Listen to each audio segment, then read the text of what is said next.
प्रणिपाताश्री, आदेश करें कि आपने हमें यहाँ क्यों बुलाया है? तुम्हारे साथ न्याय करते करते कदाचित मैंने अपने पुत्र के साथ ही अन्याय कर दिया युधिष्ठिर। विजय की हुई वस्तु पर विजेता का ही अधिकार होता है युधिष्ठिर, चाहे वो युद्ध में हो या फिर जुए में। जो दुर्योधन ने जीता है उस पर उसी का अधिकार है, परंतु मैंने भावना में बहकर उससे वो सब छीनकर तुम्हें दे दिया। तो आप कहना क्या चाहते हैं ताश्री? ये चाहते हैं कि हम इन्हें इंद्रप्रस्थ दे दें। और मैं चाहता हूं कि मैं यही सारे कौरवों को मृत्यु दे दूं। मौन रहो भीम, मैं यहां न्याय का सबको बराबर का अवसर देना चाहता हूं, ताकि कोई ये न कह डाले कि हस्तिनापुर में किसी के साथ अन्याय हुआ है। अब ये न्यायी सभा नहीं रही तातश्री, अन्यायी सभा हो चुकी है। ऐसा ना कहो अर्जुन, यदि ये अन्यायी सभा होती तो तुम सब दास होते ना। आप ये बताएं मामाश्री कि इसका हल क्या है? हल तो केवल एक ही है युधिष्ठिर, और एक दांव।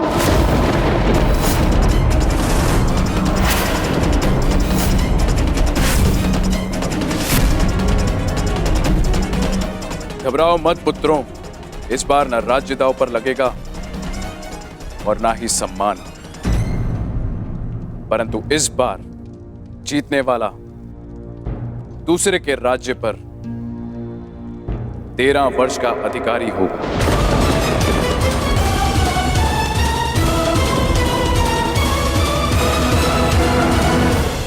और हारने वाले को 12 वर्ष का वनवास और 1 वर्ष के अज्ञातवास पर जाना होगा। और हाँ, यदि इस अज्ञातवास में अज्ञातवासी पकड़ा गया या पहचान लिया गया तो फिर से 12 वर्ष का वनवास और 1 वर्ष का अज्ञातवास। बोलो पुत्र, स्वीकार है? न्याय का केवल एक ही मार्ग है जो शेष है, एक ही मार्ग है जो धर्म की ओर जाता है। धर्मराज, कहो, क्या स्वीकार है तुम्हें ये मार्ग?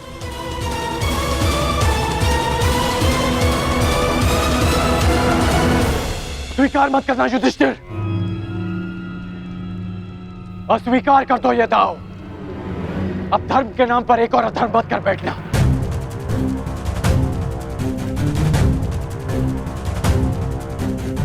मौन मत रहो युधिष्ठिर,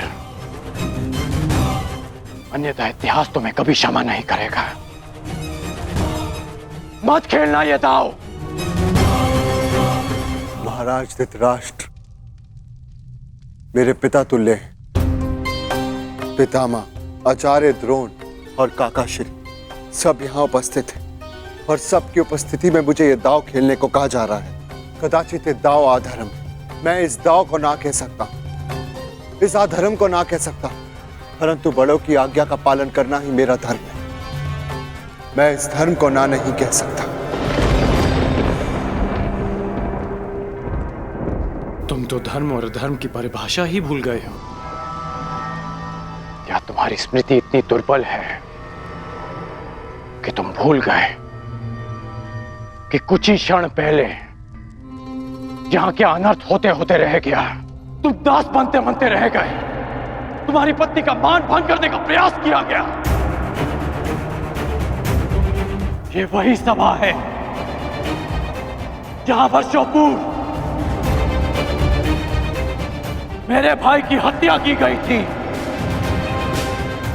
और आज एक स्त्री का मान भंग किया गया।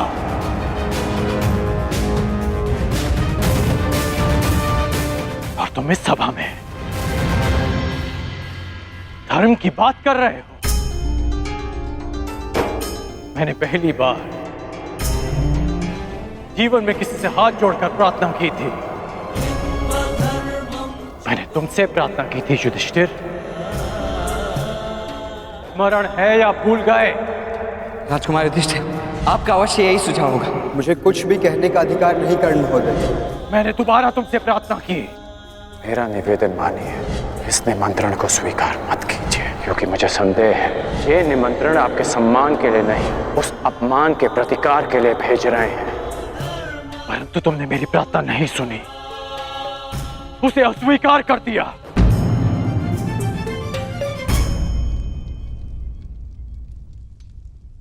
मैं अंतिम बार तुमसे प्रार्थना कर रहा हूं, ये दाव मत खेलना। और यदि तुमने मेरी ये प्रार्थना भी अस्वीकार कर दी तो इतिहास का तो पता नहीं, परंतु मैं तुम्हें कभी क्षमा नहीं करूंगा। तुम्हारे लिए मेरी घृणा और भी बढ़ जाएगी युधिष्ठिर। ऐसी मूर्खता मत करना। मेरे धर्म के मार्ग पर ना ही मुझे किसी की क्षमा की चाह और ना ही किसी के घृणा का भय। और इस समय मुझे लगता है कि ताश्री को अन्याय से बचाने के लिए ये खेल खेलना ही मेरे लिए धर्म है।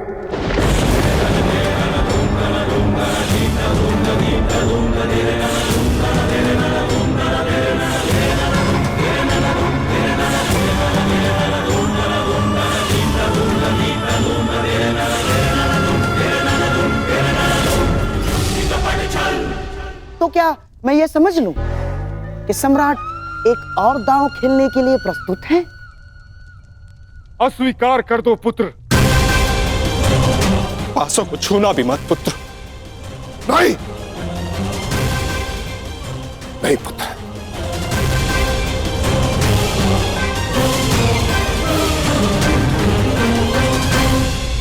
मुझे यह दाव स्वीकार है।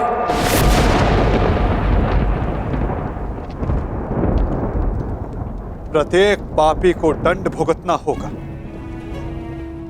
वो जिसने लालच के लिए छल किया, और वो भी जिसने अधर्म को धर्म मानकर उसका पालन किया। प्रत्येक को अपने कर्मों का फल भुगतना होगा।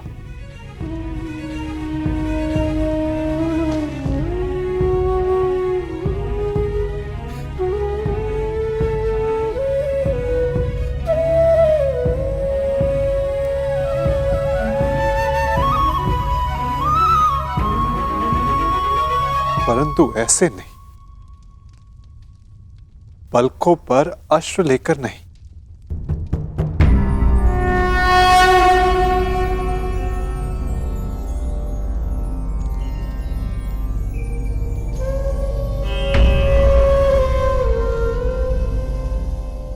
तुम्हारा जन्म इतिहास बदलने के लिए हुआ है सखी, इतिहास बनने के लिए नहीं। इसीलिए प्रतिशोध नहीं, तुम्हें न्याय का मार्ग चुनना होगा, क्योंकि प्रतिशोध अन्याय को जन्म देता है और न्याय एक नई व्यवस्था की स्थापना को।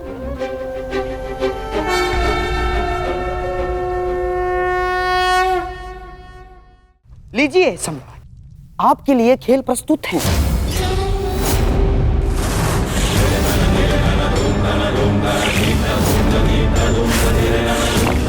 सुंदर युधिष्ठिर, अब मेरी बारी है।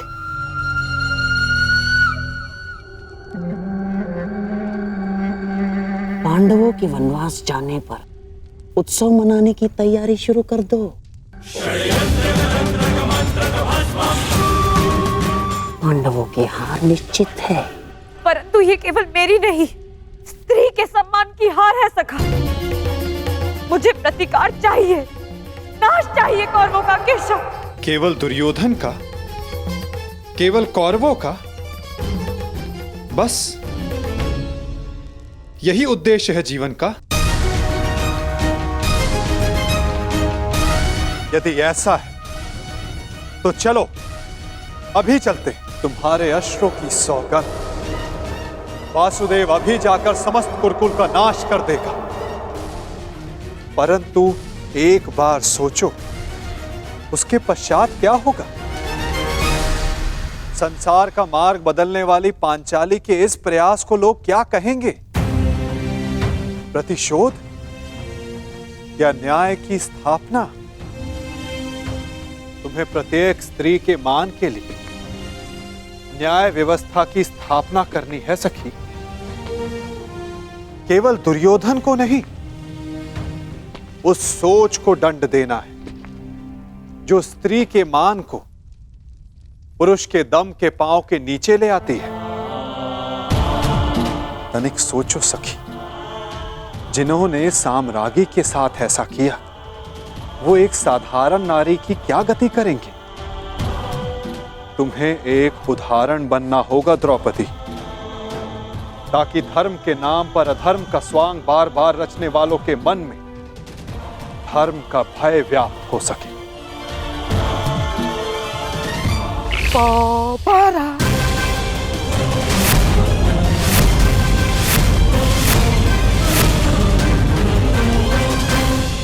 बधाई हो मेरे होने वाले सम्राट। दोबारा आ गए। पांडव दोबारा आ गए। सम्राट युधिष्ठिर, पांचाली को दासी बनने से तो तुमने बचा लिया, परंतु स्वयं को वनवासी होने से नहीं बचा पाए। वन में जाने को प्रस्तुत हो जाओ महान पांडु पुत्रों। और हां, स्मरण रखना, इस पूरे अवधि में ना ही तुम किसी से संधि करोगे और ना ही किसी मित्र राज्य में रहोगे। और हां, यदि 1 वर्ष के अज्ञातवास में पकड़े गए या पहचान लिए गए तो फिर से दोहराया जाएगा। दुर्योधन, ऐसा प्रतीत होता है कि इनका जीवन वन में ही कटना लिखा है। अब तुम ही बताओ, जन्म वन में लिया, विवाह वन में किया, और अब काल का सामना भी कदाचित वन में ही करोगे।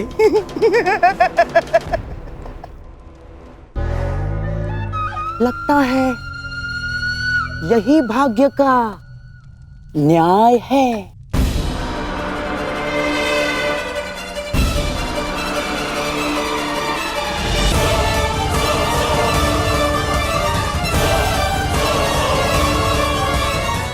काल का सामना आप करेंगे मामाश्री, क्योंकि इस अन्याय का प्रतिशोध हम लेंगे, न्याय लेंगे हम।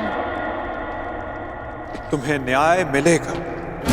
प्रत्येक पापी को उसके किए अधर्म का दंड मिलेगा। प्रत्येक के कर्मों का फल उस तक लौट कर आएगा सखी। 13 वर्ष पश्चात हम फिर लौटेंगे, और इस बार आज्ञा नहीं, हम अपना अधिकार लेंगे। और जो कुछ इस द्यूत भूमि में हुआ है, उसका प्रतिकार हम युद्ध भूमि में लेंगे। मैं प्रतिज्ञा लेता हूं कि पांचाली के अपमान पर अट्टहास करने वाले इन 100 कौरवों को मैं अपने इन हाथों से यमलोक भेज दूंगा।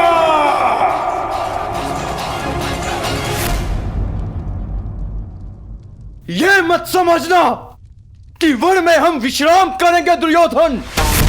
हर पल प्रतिशोध की अग्नि में जलेंगे, और जब लौटेंगे तो इतने बाण बरसेंगे, अंधकार छा जाएगा हस्तिनापुर के भविष्य पर। महायुद्ध होगा।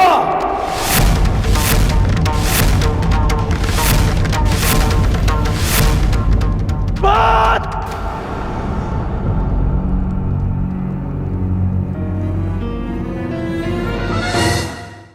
किस बात का प्रतिशोध अर्जुन? आज द्रौपदी का सम्मान भंग हुआ तो उसका कारण दुर्योधन के प्रतिशोध से अधिक युधिष्ठिर का लालच था। और अब वनवास भी तुमने स्वयं पाया। मैं ये नहीं कहता इस सभा में जो हुआ वो उचित था। दुर्योधन ने जो किया वो धर्म था। तुमने भी अधर्म किया। तुम्हारे साथ जो हुआ उसका कारण तुम्हारा मिथ्या धर्म है, तुम्हारा लालच है। तुम्हें लगा कि एक बार और युद्ध खेलकर कौरवों को सदा के लिए वन में भेज दोगे। तुम्हें लगा कि यही अवसर है, खेल लो। परंतु अवसरवादी वीर नहीं होते। वीर वो होते हैं जो हर क्षण को अवसर बना दे। यदि आज तुम ये दूसरा दांव ना खेलकर युद्ध करते तो सौगंध अपने गुरु परशुराम की कि अपने आत्मग्लानि के निराकरण के लिए मैं स्वयं अपना कवच निकालकर तुम्हारे चरणों में रख देता और तुमसे कहता कि मेरा सर धड़ से अलग कर दो। परंतु तुम सब कायर हो। तुमने युद्ध चुना, युद्ध नहीं। द्रौपदी का मान भंग करने के उत्तरदायी तुम पांचों भाई हो। जब देखो नियम और धर्म का बखान करने वाले। जानते भी हो कि नियम और धर्म क्या है? नियम और धर्म वो होते हैं जो समाज और मनुष्य के कल्याण के लिए होते हैं, और जो नियम और धर्म विनाश ले आए वो अधर्म है। और इस बार ये अधर्म तुम सब ने किया है। धर्म और अधर्म का निर्णय इस सभा में नहीं होगा कर्ण। बीतने दो 13 वर्ष, उसके पश्चात होगा यह निर्णय।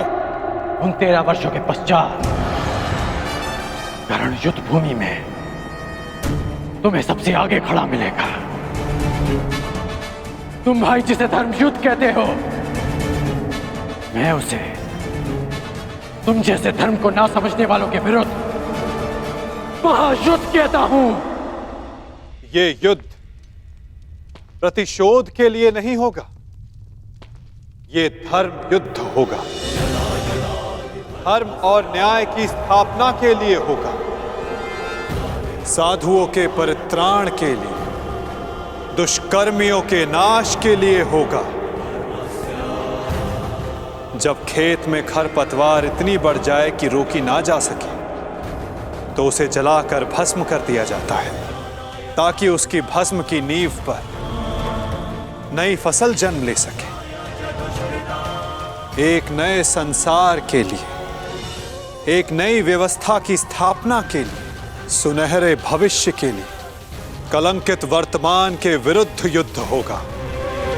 इस सृष्टि का सबसे बड़ा युद्ध होगा। उनके विरुद्ध जिनके हाथों में मैं भारत का भविष्य सुरक्षित नहीं समझता। तुम्हारे धर्म की मिथ्या सोच और मेरे परिवर्तन की प्रतिज्ञा के मध्य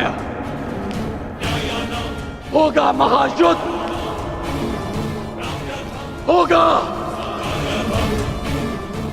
महाभारत। ऐसा युद्ध जो ना पहले कभी हुआ है, ना इसके पश्चात होगा। होगा महाभारत।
बधाई हो अंगराज, तुम्हारे मित्र के जीवन से उसका सबसे बड़ा कांटा दूर जा रहा है।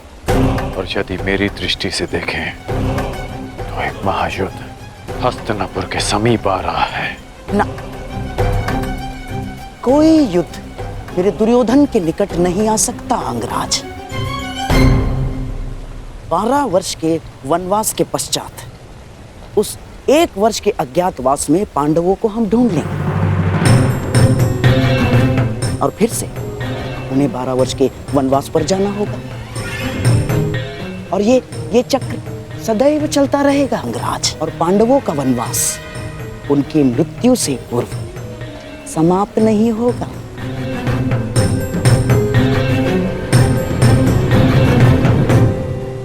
और यदि समाप्त हो गया तो द्यूत नहीं, युद्ध होगा जहां आपके पासे भी काम नहीं आएंगे गांधार राज। पासे काम आए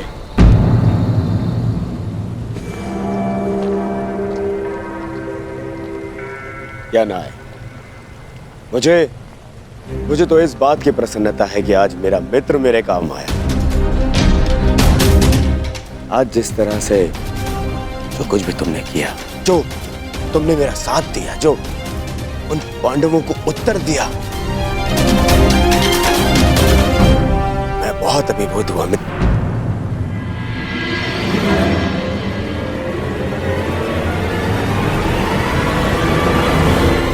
आज का दिन बहुत लंबा था युवराज, विश्राम करने के लिए आज्ञा दीजिए।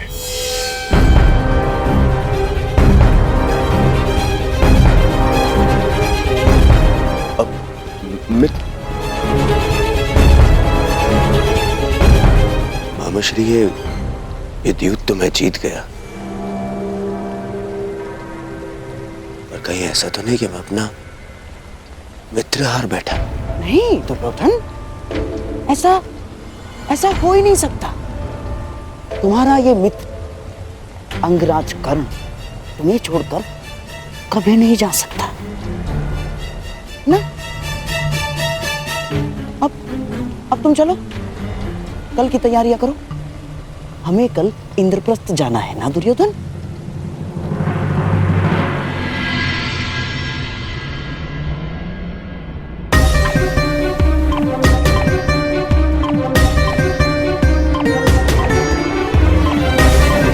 ये भूमि पर जलने के चिन्ह कैसे हैं? ये पांचाली के चरणों के चिन्ह हैं। उसके मन की अग्नि उसके तन को जला रही है।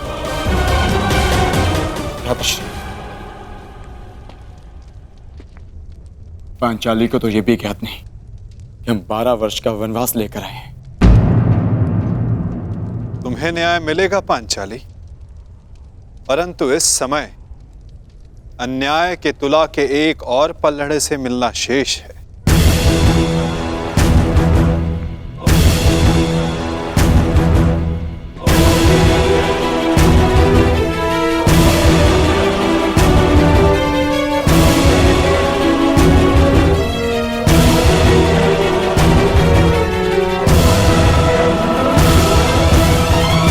आओ महान वीरों,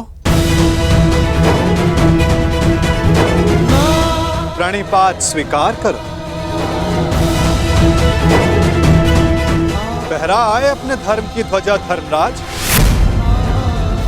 दिखा दिया अपने गदा का बल विकोदर, अपने बाणों की पैनेपन की सीमा देख आए अर्जुन।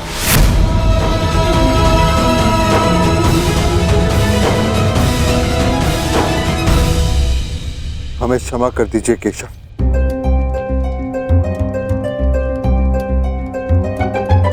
हमने जो कुछ किया धर्म से विवश होकर किया। कदाचित दुर्योधन का भी यही कहना होगा कि उसने जो कुछ भी किया धर्म के तले किया, परंतु धर्म क्या है, उसकी सीमा क्या है, क्या यह सब जानने का प्रयास आप सब में से किसी ने किया?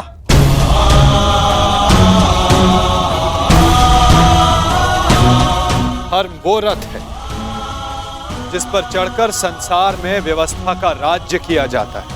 धर्म वो बाण नहीं जिसे हाथ में लेकर अधर्म को तांडव करने दिया जाए। अंधकार में रोशनी देने वाली मशाल यदि हाथ को जला दे तो उसे भी बुझा दिया जाता है।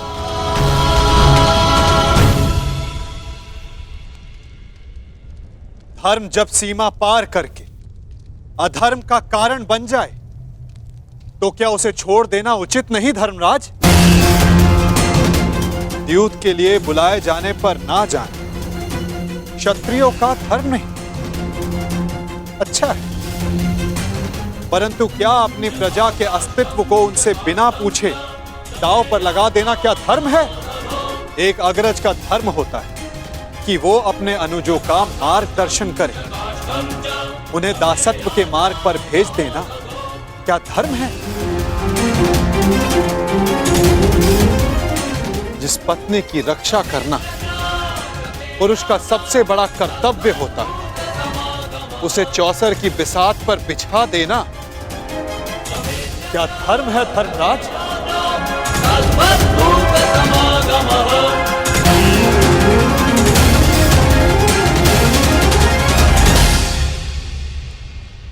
हम क्षमा चाहते हैं वासुदेव। मैं क्षमा नहीं करूंगा।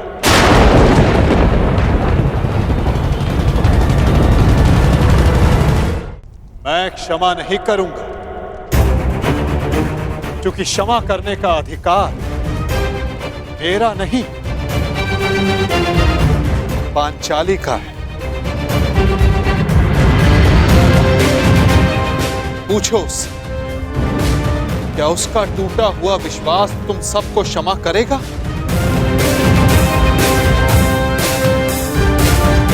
क्या उसके खुले हुए केस तुम्हें क्षमा करेंगे? क्या इतिहास तुम सबको क्षमा करेगा?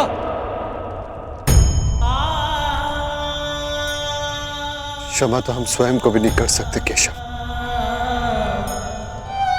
बस एक अवसर चाहिए।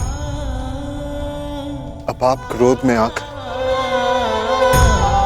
हमारा साथ मत छोड़ जाइएगा। स्मरण रखना धर्मराज, मैं किसी के साथ नहीं, मैं इस समय केवल विरुद्ध हूं। हर उसके विरुद्ध जिसने पाप किया या मौन रहकर पाप सहा। यदि मैं किसी के साथ हूं तो केवल स्त्री के मान के साथ हूं। मैं केवल द्रौपदी के साथ हूं। आप बिल्कुल ठीक कह रहे हैं केशव। हमने जो अपराध किया है वो क्षमा करने योग्य नहीं है।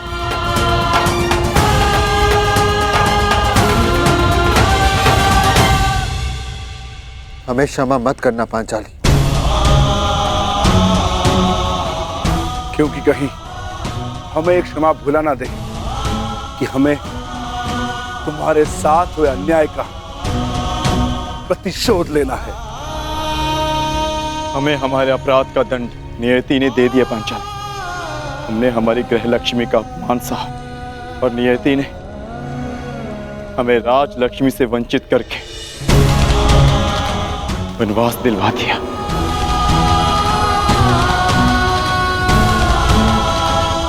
बारह वर्ष का वनवास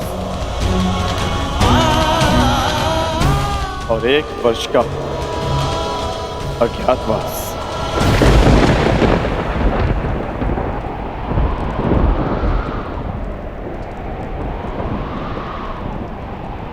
कोई अंतर नहीं पड़ता मुझे, कोई अंतर नहीं। अपना सम्मान भंग हो जाने के पश्चात मेरे लिए ये राज्य, ये महल, ये सुविधाएं कोई मोल नहीं रखती। अच्छा ही है, कम से कम ये वनवास और अज्ञातवास आप सभी को अपना लक्ष्य स्मरण करवाता रहेगा।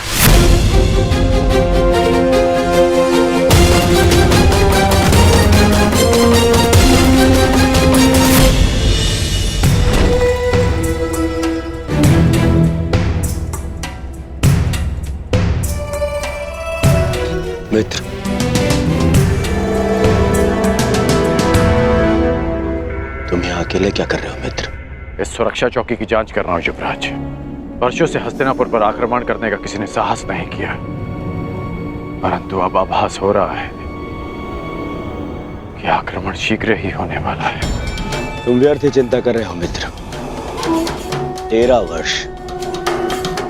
वर्ष बहुत लंबा समय होता है, और उन पांडवों का तो वनवास कभी समाप्त नहीं होगा। परंतु फिर भी तुम्हें यह करना ही था तो किसी सेवक को बुला लेते, उससे करवा लेते। एक सेवक ही यह कार्य कर रहा है युवराज।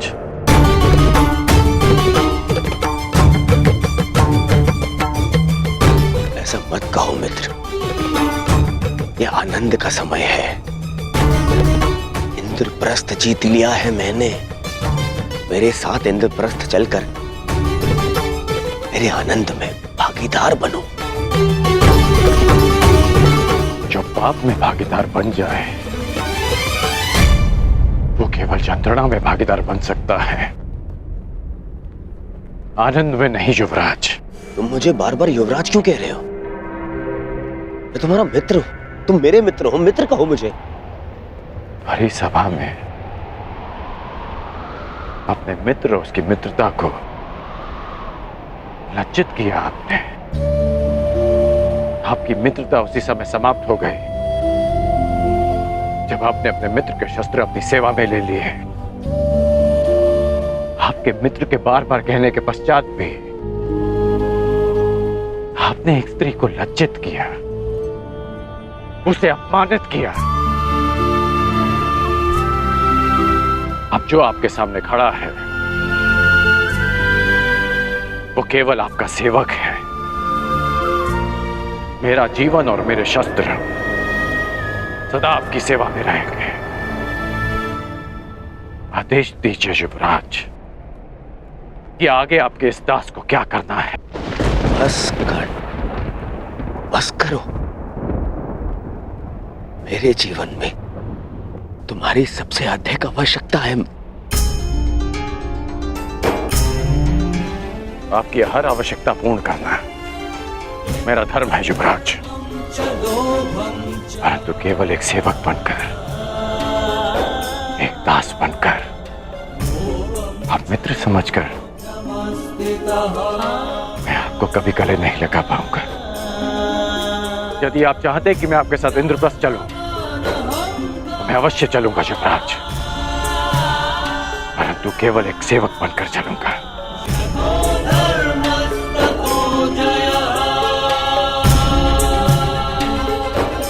अपने दास को आज्ञा दीजिए युवराज। बड़ी बात।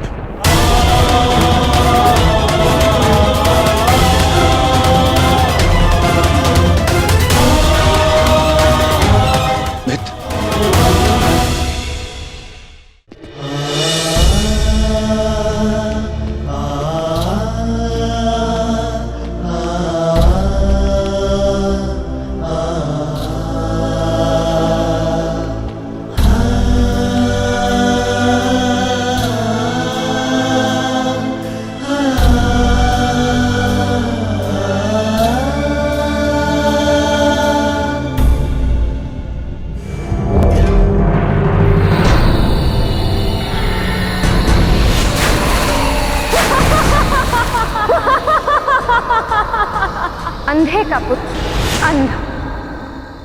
दुशासन, ये वही स्थल है हाँ मैं गिरा था। यही मेरे अपमान का ठास उड़ाया गया था।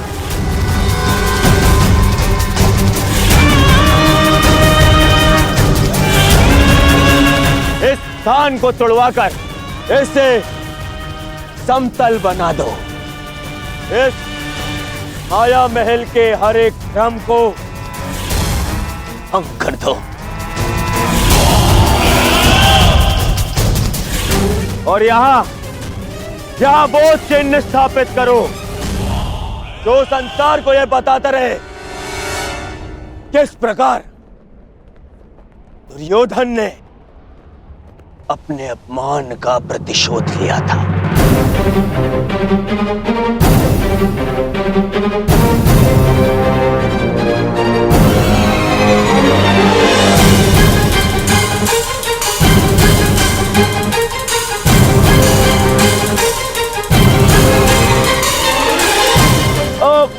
भ्राता युधिष्ठिर,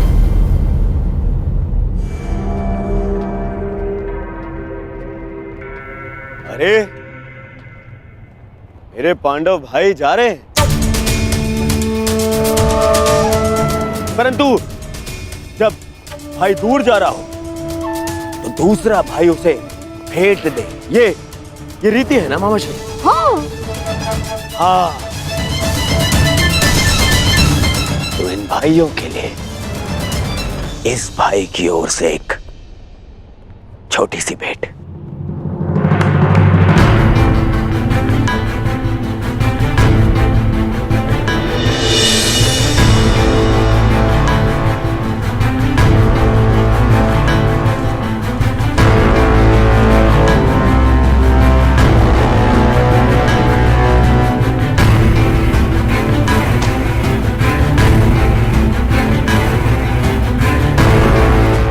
भेंट अनावृत करने की अनुमति चाहूंगा।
ये प्रतिज्ञा लेता हूं कि जिस प्रकार मैंने भूमि पर आघात किया है उसी प्रकार युद्ध में मैं तुम्हारे छाती पर आघात करके तुम्हारी छाती फाड़ दूंगा दुष्टासा।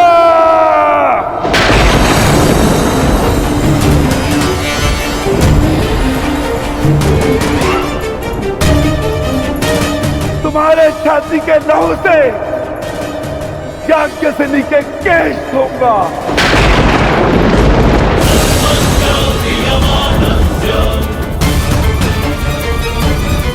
और तब द्रौपदी अपने केश बांधेगी।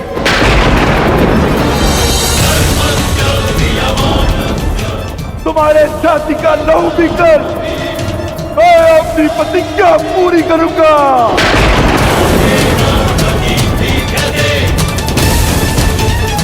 और तुम दुर्योधन, मामा श्री के स्वप्न के होने वाले सम्राट, अपने अंत के दिन कितना प्रारंभ कर दो।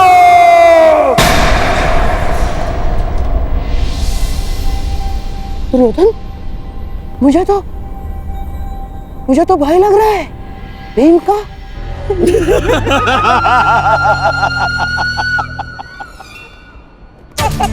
दिन तो तुम गिनना प्रारंभ कर दो पांडु पुत्रों। और हाँ, ठीक से दिन, प्रहर और क्षणों की गणना करना।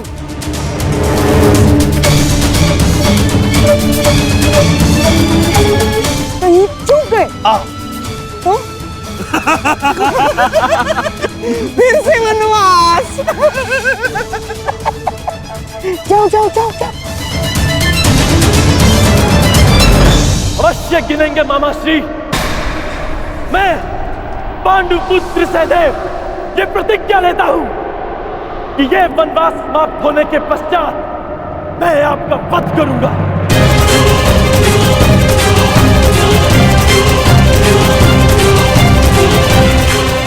मेरा वध?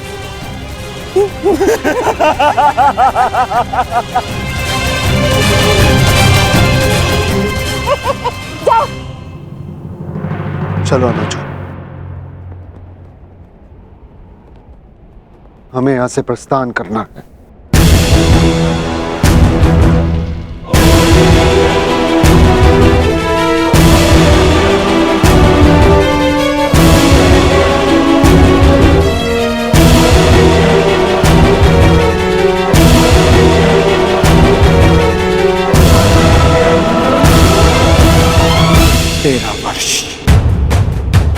स्मरण रखना, और तुम भी स्मरण रखना कि 13 वर्षों के पश्चात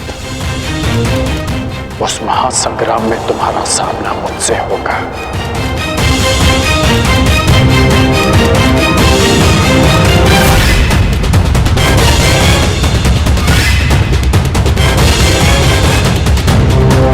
आओ मेरे सम्राट, पांडवों के इंद्रप्रस्थ को अब दुर्योधन की विजय का प्रतीक बनाते हैं। आप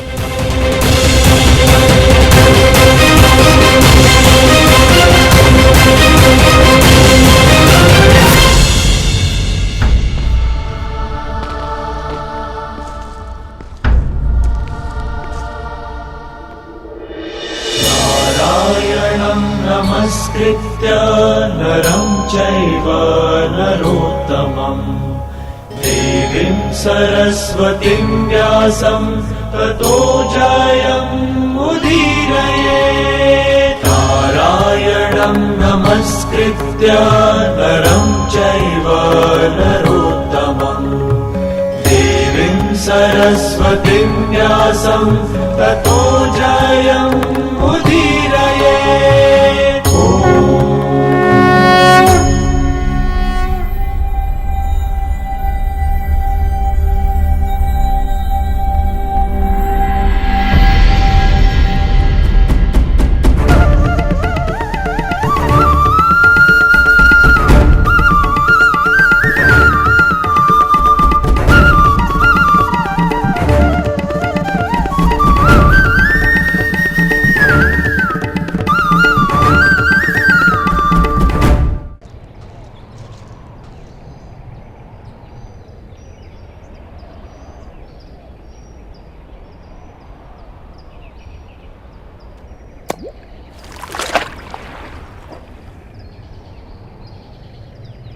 ऊपर से कितना शांत प्रतीत होता है न कर्ण, परंतु भीतर से न जाने कितनी बड़ी अशांति कितना बड़ा ज्वार छिपा कर बैठा है।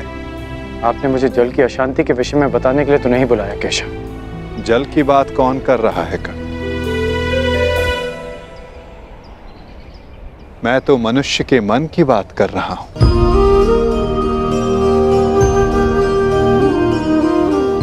मैंने तुम्हें यह कहने के लिए बुलाया है कर्ण कि अब भी अवसर शेष है। अपने मन की शांति पा सकते हो तो बोलो कर्ण, इतना बड़ा अनर्थ देखने के पश्चात भी क्या तुम अब भी दुर्योधन का पक्ष चुनोगे? किसका पक्ष चुनो केशव? किसने उचित किया, किसने अनुचित? किसने धर्म किया, किसने अधर्म? कौन था उस सभा में जो उस पाप के लिए उत्तरदायी नहीं था? हाँ, इस अनर्थ के लिए दुर्योधन अवश्य उत्तरदायी था, परंतु पांडव भी कम दोषी नहीं थे। सब दोषी थे।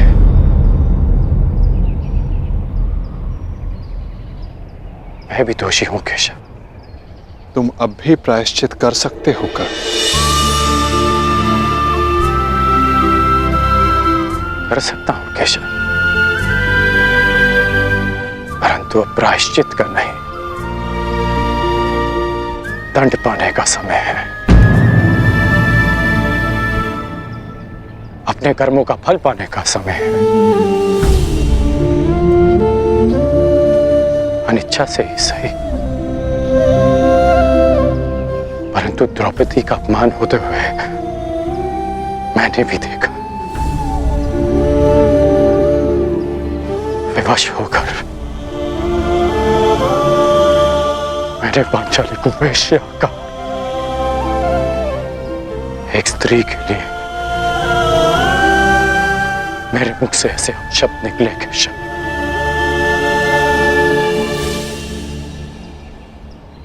अब उसका विषपान भी तो मुझे ही करना होगा, है ना केशव? परंतु एक प्रश्न शेष है केशव। मैंने तो पाषाण होना चुना, परंतु जिसे आपने पंख बनाया उन्होंने भी आपको लज्जित किया।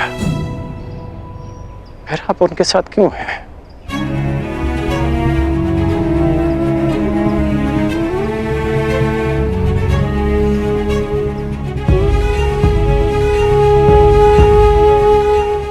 यही प्रश्न उस पंख ने भी मुझसे किया था और जो उत्तर मैंने उसे दिया वही उत्तर मैं तुम्हें भी दूंगा कर्ण।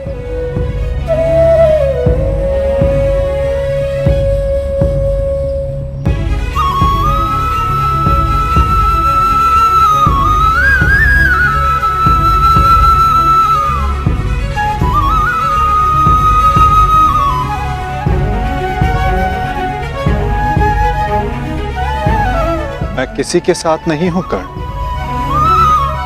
मैं केवल विरोध में हूं। हर पाप के, हर अत्याचार के। मुझे मेरे प्रश्न का उत्तर मिल गया केशव।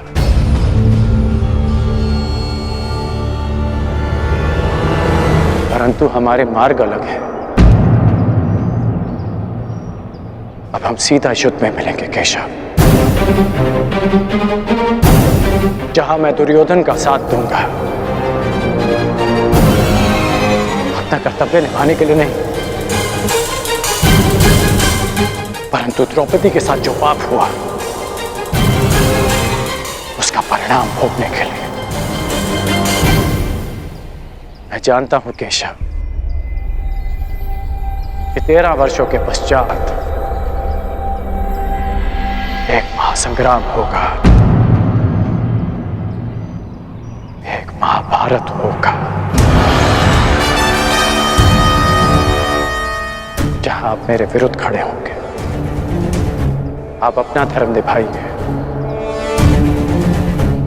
मैं अपना धर्म निभाकर अपना पश्चाताप पूर्ण करूंगा।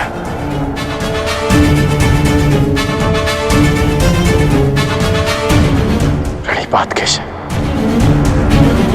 न्यायानाम् अधिकाराणाम् प्राप्त्यर्थम् साम्राज्यार्थम् न्यायानाम् अधिकाराणाम् प्राप्त्यर्थम् साम्राज्यार्थम्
उत्तम, अति उत्तम। प्रतीत होता है कि वनवास का प्रवास आप पांचों भाइयों को बहुत भा गया है। प्रणिपात। मैं यहां आप पांचों को कुछ स्मरण करवाने आया हूं। भले ही आप सबको इंद्रप्रस्थ वापस नहीं चाहिए, परंतु उन खुले केशों का क्या जो न्याय मांग रहे हैं।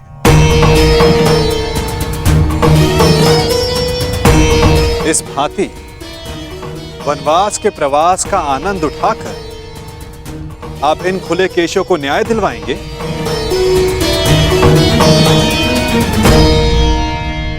हम ना वो खुले केश भूले हैं और ना ही अपना प्रतिकार।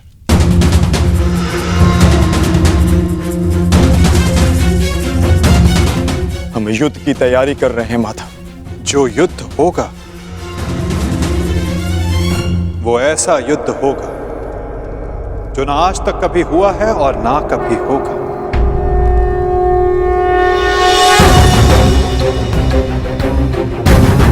तुम्हें पता ही नहीं पार्थ कि युद्ध में तुम्हारे समक्ष कौन कौन होंगे। दुर्योधन, दुशासन, जयद्रथ, द्रोण, भीष्म, अश्वत्थामा और सबसे महत्वपूर्ण योद्धा अंगराज कर्ण।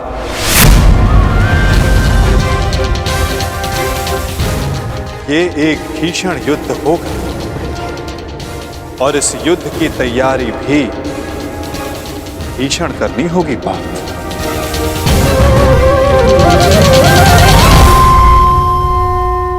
तो हम क्या करें माधव? हमारा मार्गदर्शन कीजिए। जब लक्ष्य कठिन हो तो मार्ग भी सरल नहीं होता पार्थ। एक कठिन मार्ग से जाना होगा, एक कठिन यात्रा करनी होगी पार्थ।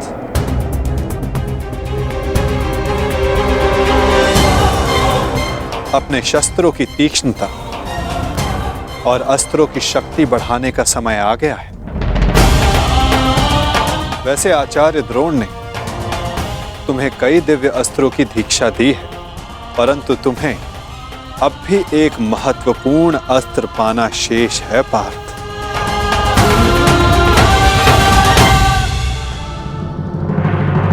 पशुपतास्त्र।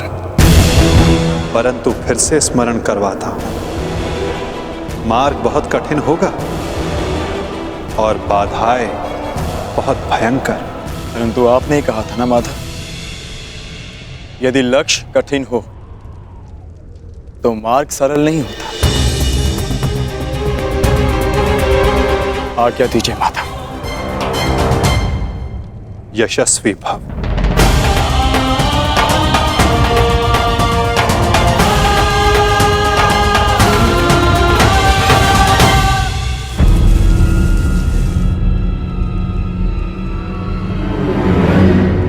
क्या हुआ माधव? अब वहां देखकर मुस्कुराए क्यों? क्या था वहां? गुप्तचर जो गुप्त नहीं रह पाया। सुना क्या कहा गुप्तचर ने? अर्जुन पशुपतास्त्र लेने कैलाश पर्वत जा रहा है और मेरा ये महान पुत्र यहाँ चैन से बैठकर बंसी बजा रहा है। मैं अंधा हूं, फिर भी तुम्हारा भविष्य देख सकता हूं। अंधकार में जा रहा है तुम्हारा भविष्य।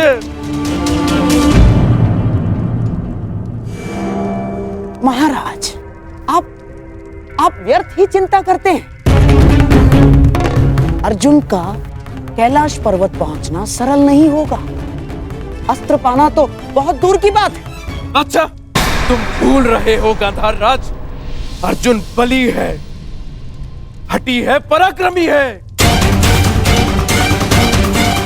यदि उसने वो अस्त्र पा लिया तो तुमने उसे रोकने की क्या व्यवस्था की है?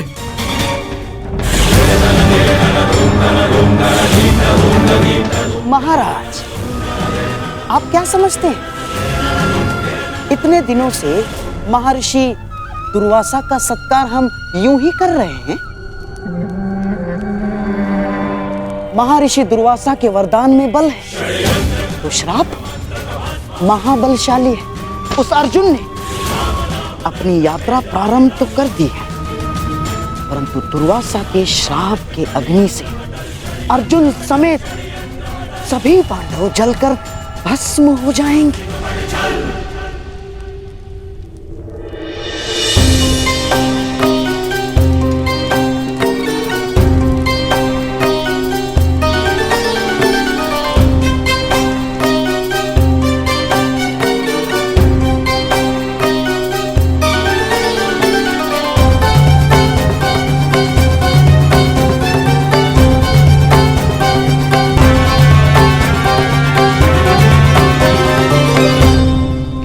महर्षि, आशा करता हूं कि हस्तिनापुर के आतिथ्य से आप प्रसन्न हैं।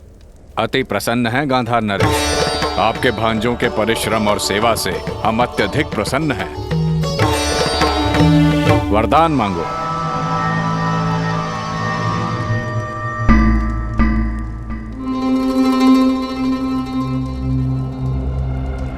क्या हुआ गांधार नरेश?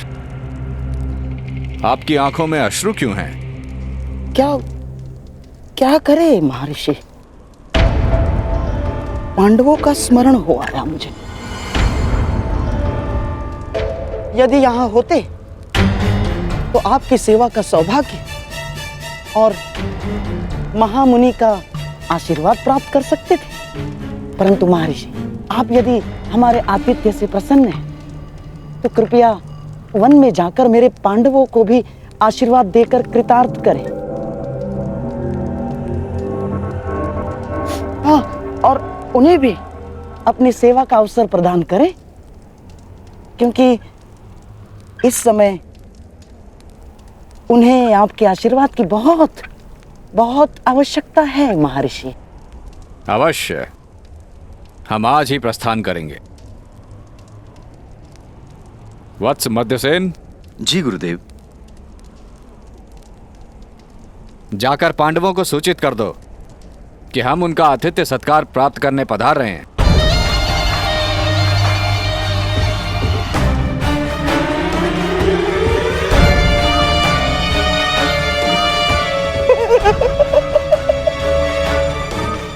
भूखे ब्राह्मण के श्राप से अधिक विध्वंस कुछ नहीं होगा दुर्योधन। और विशेषकर तब जब ब्राह्मण दुर्वासा जैसा हो, जिनका क्रोश और श्राप दोनों उनके वश में नहीं होते। बेचारा अर्जुन पशुपतास्त्र पाने से पहले दुर्वासा मुनि का शापास्त्र पा लेगा और उसमें भस्म हो जाएगा।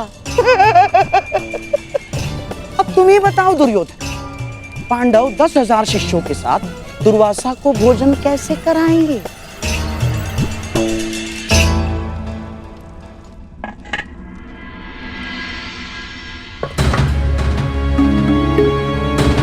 घर में अन्न का एक भी दाना शेष नहीं है।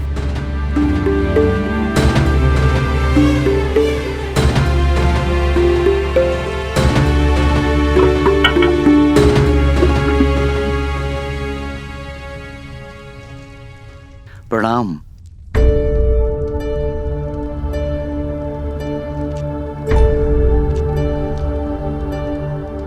प्रणिपात ब्राह्मण पुत्र, क्या आप वन में मार्ग भटक गए हैं? नहीं, मैं केवल ऋषि दुर्वासा का संदेश लेकर आया हूं। महर्षि दुर्वासा पधार रहे हैं।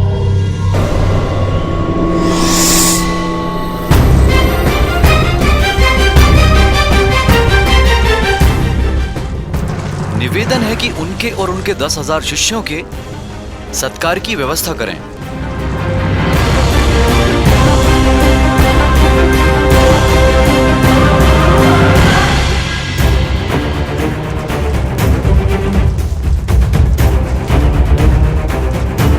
दुर्योधन,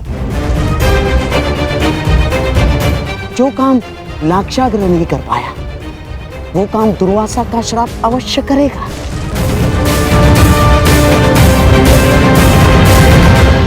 हे ईश्वर, घर में अन्न ही नहीं है, मैं कैसे उनका सत्कार कर पाऊंगी?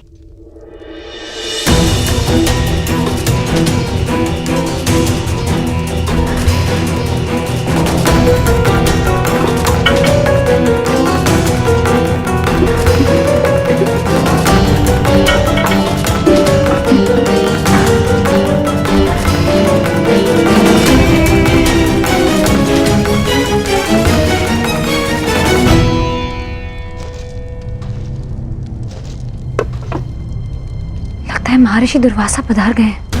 हे गोविंद, अब बस आप ही का सहारा है। रक्षा कीजिए गोविंद, सहायता कीजिए।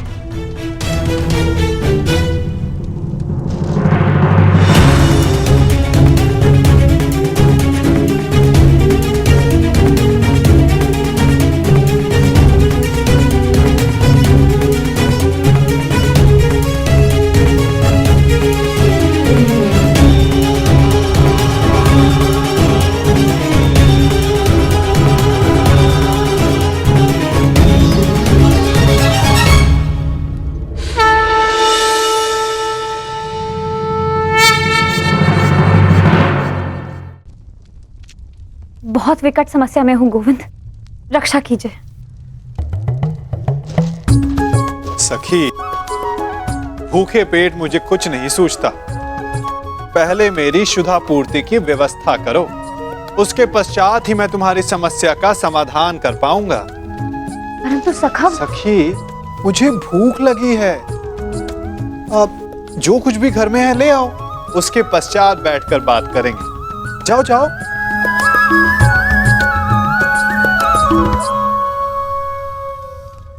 सखी, ऐसे क्या देख रही हो? तुम्हारा सखा भूखा है।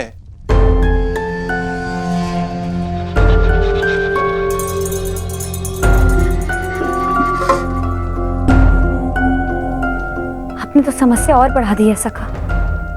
घर में अन्न का एक भी दाना नहीं है। असत, तुम कब से इतनी कृपण हो गई सखी? अपने सखा से भोजन छिपा रही हो? हटो, मैं खुद ही देख लेता हूं।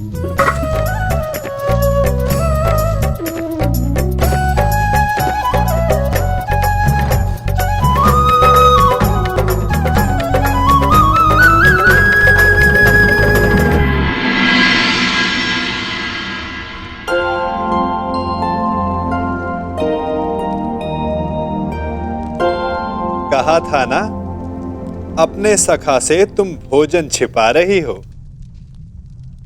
नारायणं नमस्कृत्य नरं चैव नरोत्तमं देवीं सरस्वतीं व्यासं ततो जयमुदीरयेत्। नारायणं नमस्कृत्य नरं चैव नरोत्तमं देवीं सरस्वतीं व्यासं ततो जयमुदीरयेत्।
आनंद आ गया सखी, अब जाकर मेरी भूख शांत हुई। अच्छा, वो समस्या क्या थी, तनिक बताओ। सखा, वो महर्षि दुर्वास। कल्याण हो पांचाली।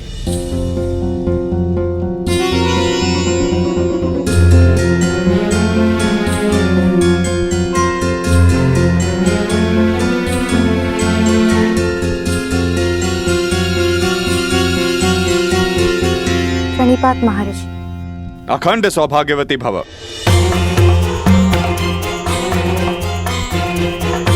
वो महर्षि दुर्वासा, आपसे निवेदन है कि थोड़ा जल मिलेगा? जी जी जी।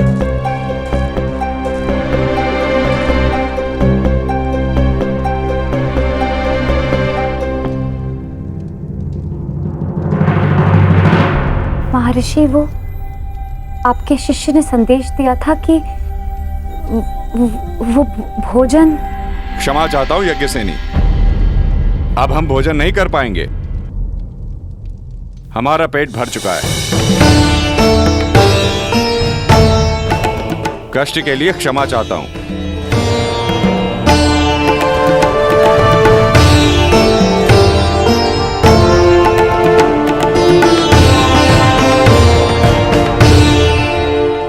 प्रणिपात ऋषिवर।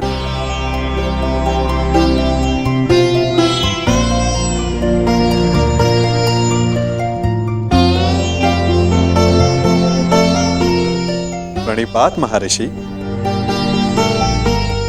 आपका अचानक यहाँ आगमन? मुझे शकुनी ने कहा था मैं यहाँ आकर पांडवों का सत्कार ग्रहण करूं।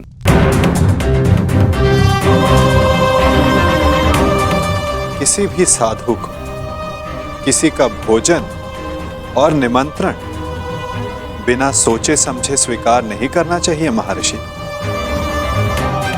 यदि आपने जान लिया होता तो कदाचित आप हस्तिनापुर का आतिथ्य ग्रहण नहीं करते।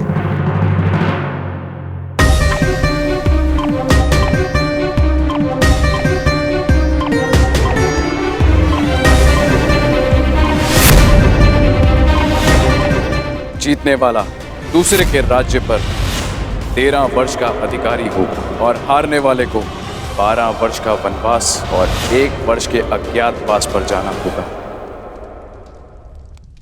उन कौरवों ने केवल तुम्हारे साथ ही नहीं, अपितु मेरे साथ भी छल किया है। छल करके उन्होंने मुझसे तुम्हें श्राप दिलाने की योजना बनाई। मैं उन्हें अभी भस्म कर दूंगा।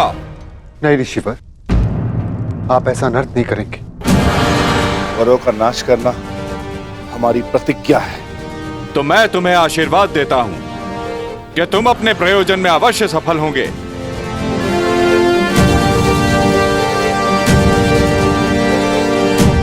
और यदि उन मूर्ख कौरवों ने तुमसे युद्ध किया तो उनका समूल विनाश हो जाएगा।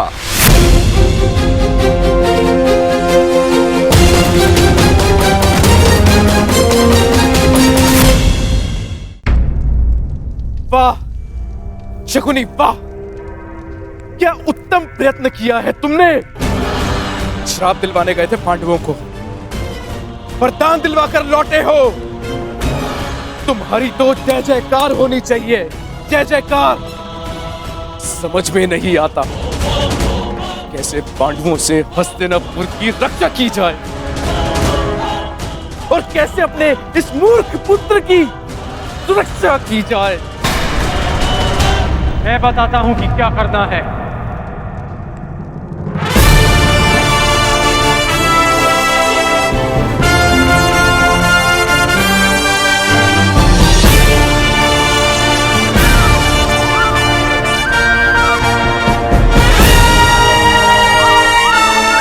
वही करना है जो गांधार राज युवराज को कभी नहीं करने देना चाहते हैं।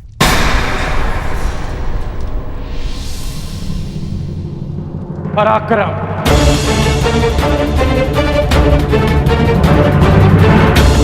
यदि अर्जुन अपनी शक्ति बढ़ा रहा है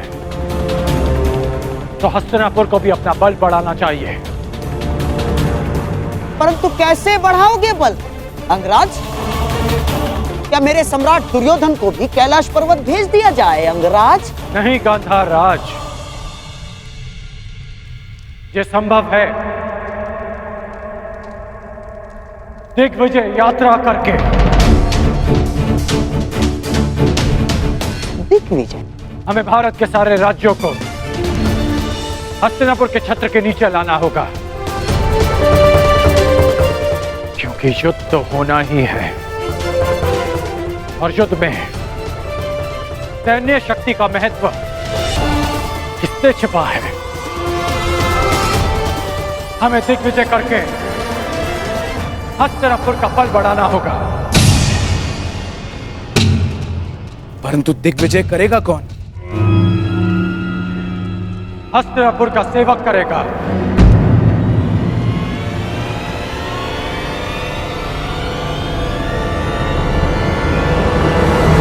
मैं करूंगा दिग्विजय यात्रा। यदि अर्जुन तपस्या से शक्ति प्राप्त करेगा तो मैं अपने पराक्रम से हस्तिनापुर का बल बढ़ाऊंगा।